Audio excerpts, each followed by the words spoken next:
Tuhan, kita telah diizinkan memasuki minggu yang kedua di bulan Oktober ini.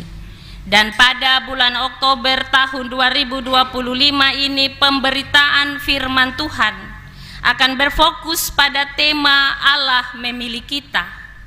Dan secara spesifik pada minggu kedua ini, pemberitaan firman Tuhan akan dihayati dalam bingkai subtema bermegah karena iman.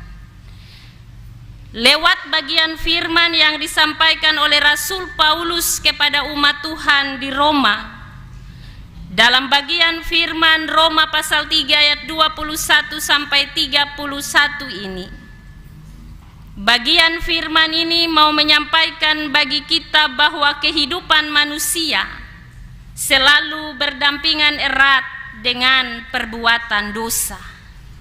Bahkan umat Yahudi yang dikatakan sebagai umat pilihan Allah saja ikut terperosok dalam praktek hidup yang menyimpang dari ajaran firman Tuhan. Dan hal ini dilakukan karena status mereka sebagai umat pilihan, bangsa yang sangat dikasihi Dia dan disayangi oleh Allah, yang mereka sandang, yang pada akhirnya umat Yahudi ini menganggap dirinya mempunyai kedudukan yang istimewa di hadapan Allah. Mereka mengklaim bahwa mereka tidak pantas untuk diadili. Mereka beranggapan bahwa mereka dapat bebas dari penghukuman Allah bukan berdasarkan perbuatan mereka, tetapi karena mereka adalah bangsa pilihan Allah. Ini yang menjadi latar belakang Paulus untuk menulis surat ini kepada jemaat di Roma dengan harapan supaya mereka dapat memperoleh transformasi hidup, pembaharuan dan perubahan hidup untuk memperoleh pembenaran dari Allah berdasarkan iman kepada Yesus Kristus. Dalam suratnya Rasul Paulus memberi teguran tetapi juga nasihat tanpa membeda-bedakan antara orang Yahudi atau non-Yahudi. Sebab semua manusia, semua umat manusia adalah kepunyaan Allah yang harus memperoleh transformasi kehidupan berdasarkan iman kepada Yesus Kristus. Teks bacaan firman di saat ini merupakan bagian firman Tuhan yang disampaikan oleh Rasul Paulus, di mana dia menjelaskan kepada umat di Roma bahwa manusia telah berbuat dosa sehingga manusia kehilangan kemuliaan di hadapan Allah. Manusia telah terputus relasi dan dalam hubungannya dengan Allah, dan hal ini telah dimulai sejak peristiwa di Taman Eden ketika Adam dan Hawa jatuh ke dalam dosa. Akibat dari perbuatan dosa ini, sejak dari Taman Eden itu manusia dari generasi ke generasi selalu hidup nyaman dengan perbuatan dosa yang terus-menerus dilakukan, walaupun Allah selalu sabar untuk melihat perbuatan manusia itu. Dan untuk memperbaiki relasi antara manusia dengan Allah yang telah terputus itu, maka Allah mengutus anaknya Yesus Kristus. Dia menentukan Kristus untuk menjadi jalan pendamaian bagi manusia karena iman. Kebenaran Allah yang dimaksudkan dalam ayat 21 sampai 22 bacaan kita dalam bagian firman ini adalah satu karunia yang berasal dari Allah dan diberikan kepada manusia untuk memperoleh pembenaran dan dibebaskan dari dosa. Paulus menggunakan kata kebenaran yang mengandung arti suatu hubungan yang benar antara manusia dengan Allah. Orang benar adalah orang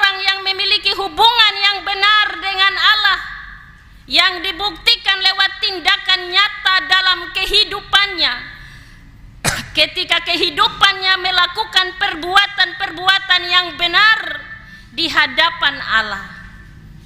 Sebab kebenaran Allah juga berarti sifat Allah sendiri dalam artian berdasarkan kasih setianya. Dia telah membenarkan kita dari dosa, karena pada dasarnya dialah sumber kebenaran itu. Karena itu dia menginginkan kita hidup di dalam kebenaran.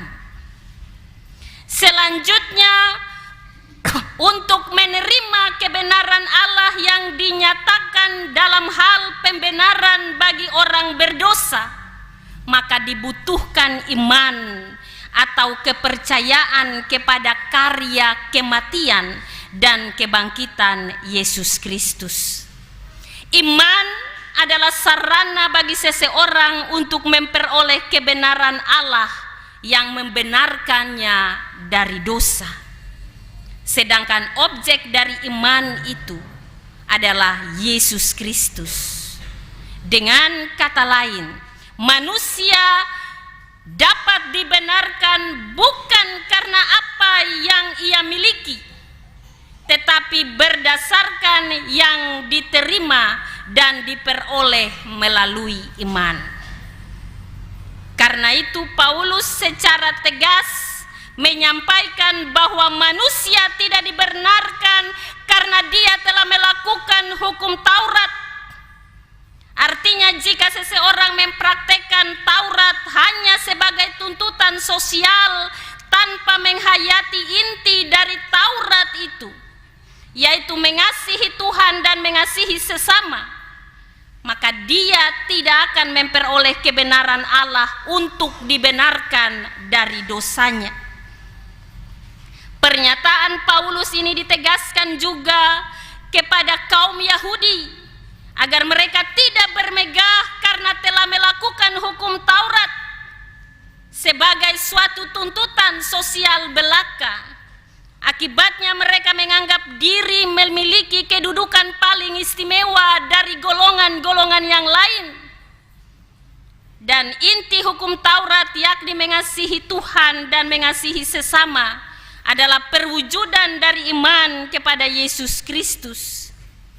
Paulus lalu memberikan contoh kepada umat di saat itu bahwa Abraham dibenarkan bukan karena melakukan hukum, tetapi karena imannya kepada Kristus Yesus. Oleh karena itu Bapak Ibu, dalam nats introitus kita tadi dikatakan, sebab karena kasih karunia kamu diselamatkan oleh iman. Itu bukan hasil usahamu, tetapi pemberian Allah. Itu bukan hasil pekerjaanmu. Jangan ada orang yang memegahkan diri. Karena itu kita wajib bermegah, karena telah memperoleh kebenaran Allah yang dinyatakan lewat pembenaran kepada kita dari dosa. Kita bermegah bukan karena kita memiliki apa yang ada pada kita saat ini. Sebab kecenderungan manusia, dia bermegah dengan hal-hal duniawi yang dia miliki, seperti kekayaan, kedudukan, kehormatan, jabatan, dan masih banyak lagi hal yang lainnya yang membuat dia bermegah. Tetapi yang dimaksudkan oleh Rasul Paulus dalam bagian firman ini adalah sebagai anak-anak Tuhan kita bermegah di dalam iman kepada Kristus Yesus, karena kita telah dibenarkan dari dosa-dosa kita dan memiliki kehidupan baru di dalam Kristus. Karena itu kita bermegah bukan berarti kita menyombongkan diri, melainkan karena iman kepada Kristus yang menjadi dasar bagi setiap kita untuk memiliki kekuatan, pengharapan dan keselamatan, serta penebusan dan pembenaran dari Allah. Karena itu pada akhirnya seseorang dapat bermegah karena dia memperoleh kasih karunia yang luar biasa dari Allah berdasarkan imannya kepada Yesus Kristus. Pada bagian akhir tulisan Paulus lewat teks firman ini, Paulus sekali lagi menegaskan bahwa sejatinya iman bukan meniadakan atau membatalkan hukum Taurat, melainkan iman kepada Yesus Kristus merupakan penggenapan inti dari hukum Taurat, yakni dengan mengasihi Tuhan dengan segenap hati, jiwa, dan kekuatan kita, dan mengasihi sesama manusia seperti kita mengasihi diri sendiri.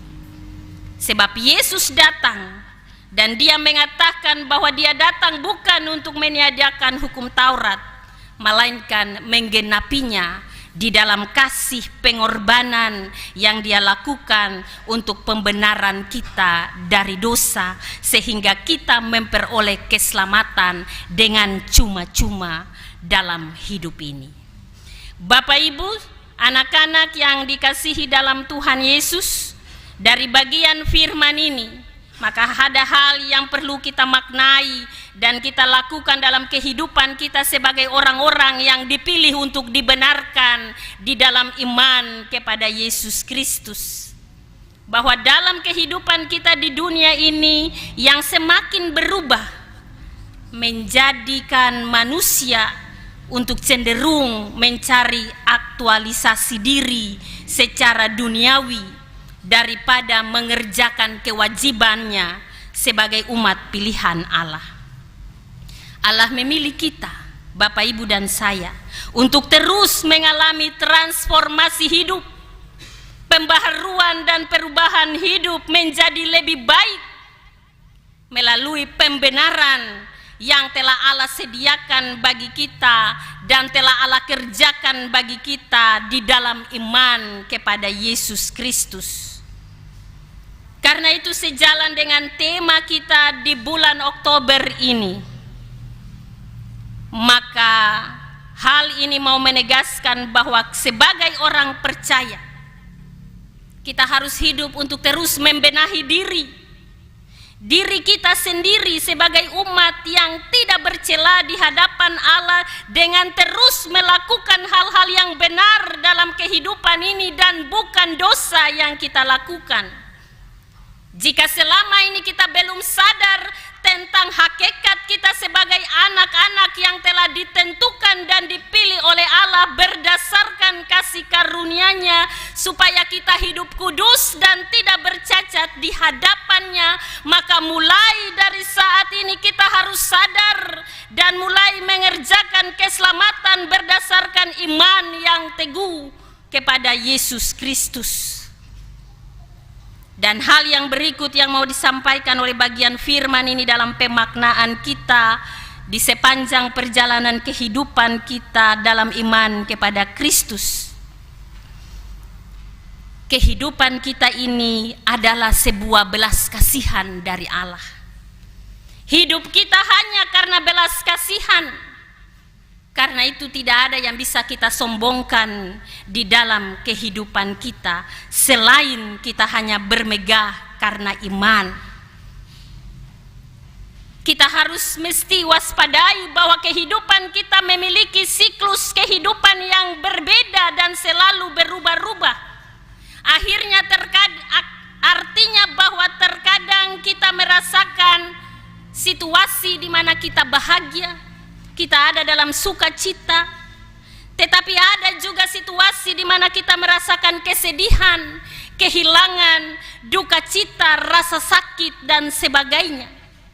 Maka pada kondisi-kondisi musim hidup yang kita hadapi itu, kita perlu untuk bermegah di dalam iman kepada Kristus.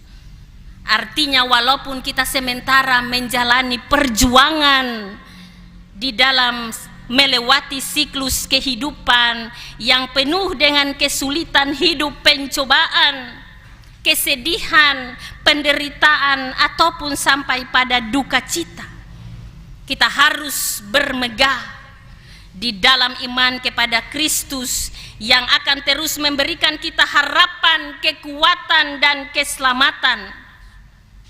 Sebab kekuatan dan keselamatan itu hanya datangnya dari Allah Bapa di dalam Yesus Kristus. Dan di dalam perjalanan hidup kita, kita harus memulai hidup di dalam sebuah pertobatan, bahwa kita hanya bermegah karena keselamatan itu dikerjakan oleh Allah bagi kita sehingga kita bisa hidup sampai di hari ini. Maka mari kita memilih untuk bertobat dari kehidupan lama, dosa-dosa yang sementara kita lakukan, dan mengikuti jalan iman kepada Kristus Yesus. Sebab untuk memperoleh pembenaran Allah, maka kita memerlukan iman yang teguh kepada Kristus Yesus. Sebab iman adalah pengharapan, kepercayaan, dan kesadaran seseorang bahwa dia telah dibenarkan, dibebaskan, dan didamaikan dengan Allah. Iman kepada Yesus Kristus adalah kepercayaan yang bersandar kepada Yesus Kristus sebagai juru selamat. Beriman berarti menyerahkan seluruh totalitas kehidupan kita untuk dipimpin oleh kuasa otoritas Allah, mempercayakan hidup kita untuk dibentuk olehnya lewat karya pembenaran dan penebusannya. Beriman berarti mendasari harapan kita kepada Yesus dan kemampuan untuk mempercayai kuasanya tanpa harus melihat. Sebab iman adalah dasar dari segala sesuatu yang kita harapkan dan bukti dari segala sesuatu yang tidak kita lihat. Ibrani pasal 11 ayat yang pertama. Maka satu-satunya jalan iman yang bisa kita tempuh adalah taat kepada setiap kehendak firman Tuhan dan menyerahkan diri kita kepada anugerah kasih-Nya dalam hidup ini. Mari kita berjalan menggumuli kehidupan yang Tuhan anugerahkan bagi kita. Ingatlah bahwa Dia telah memilih kita untuk dibenarkan menjadi anak-anak-Nya di dalam iman kepada Yesus Kristus. Karena itu, kehidupan yang kita jalani dalam keselamatan yang kita miliki sampai saat ini, kita harus bermegah hanya karena iman kepada Yesus Kristus, bukan karena apa yang kita miliki dalam pandangan duniawi saat ini. Sebab ingat bahwa keselamatan yang Dia berikan adalah karena kemurahan dan belas kasih-Nya. Ingatlah bahwa kita diselamatkan bukan karena hasil usaha kita, tetapi itu pemberian Allah. Itu bukan hasil pekerjaan kita. Jangan ada orang yang memegahkan diri di dalam hidup ini, sebab kita hidup hanya karena belas kasih Tuhan. Kiranya Roh Kudus memampukan kita untuk menghayati dan memaknai firman ini dalam hidup, sehingga kita tetap melakukan transformasi dalam pembaharuan, perubahan hidup, pertobatan untuk mengalami kasih karunia Allah di sepanjang hidup ini. Amin.